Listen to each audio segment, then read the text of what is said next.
국회는 잠시 뒤에 본회의를 열고 기업활력제고법, 이른바 원샷법과 무쟁점 법안 40여 개를 처리할 예정입니다.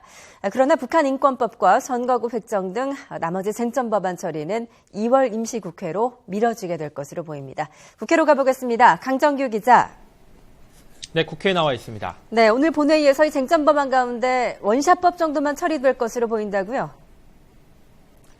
네, 그렇습니다. 잠시 뒤인 오후 2시에 1월 임시국회의 사실상 마지막 본회의가 열릴 예정입니다. 정의화 국회의장은 오늘 아침 출근길에 기자들과 만나 더민주가 불참하더라도 국민의당이 참석하면 본회의를 예정대로 열겠다고 밝혔습니다. 새누리당은 만에 하나 정족수 부족으로 본회의 자체가 무산되는 상황을 우려해 본회의에 앞서 비상의원총회를 소집해뒀습니다. 더민주도 잠시 뒤 의원총회를 열어 본회의 참석 여부 등을 결정할 방침인데요. 본회의 동참의 조건으로 오는 11일까지 선거구 획정안 처리를 약속해달라며 여당을 압박하고 있습니다. 창당 이후 처음으로 본회의에 참석하게 되는 국민의당은 그동안 원샷법에 찬성 입장을 밝혀왔는데요. 여야는 일단 본회의에서 원샷법을 비롯해 법사위를 통과한 40여 개 무쟁점 법안을 처리한 뒤 양당 대표와 원내대표가 만나 남은 쟁점 법안과 선거구 획정 문제 등을 논의하기로 했습니다. 네, 설 명절을 앞두고 정치권의 민심 잡기 노력도 한창이라고요?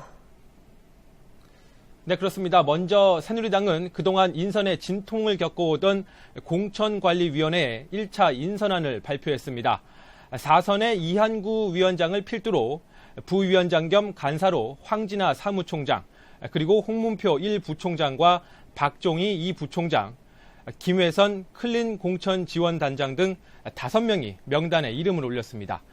새누리당은 또 설을 앞두고 서민들의 가계 부담 완화를 주요 내용으로 하는 총선 공약도 발표했는데요.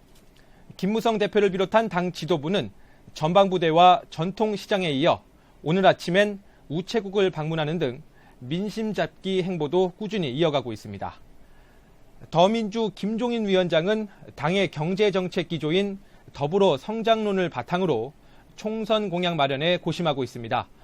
설 연휴가 끝난 직후 양극화 해법과 경제 민주화 등을 담은 김종인표 경제 공약을 발표해 총선 승리로 나아가는 추진력을 확보한다는 방침입니다.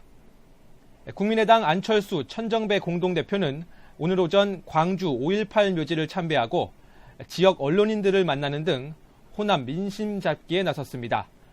중원 표심을 노린 대전에서의 창당대회와 서울 전통시장 릴레이에 이어 더민주화의 호남 각축전에도 공을 들이는 모습입니다. 지금까지 국회에서 YTN 강정규입니다.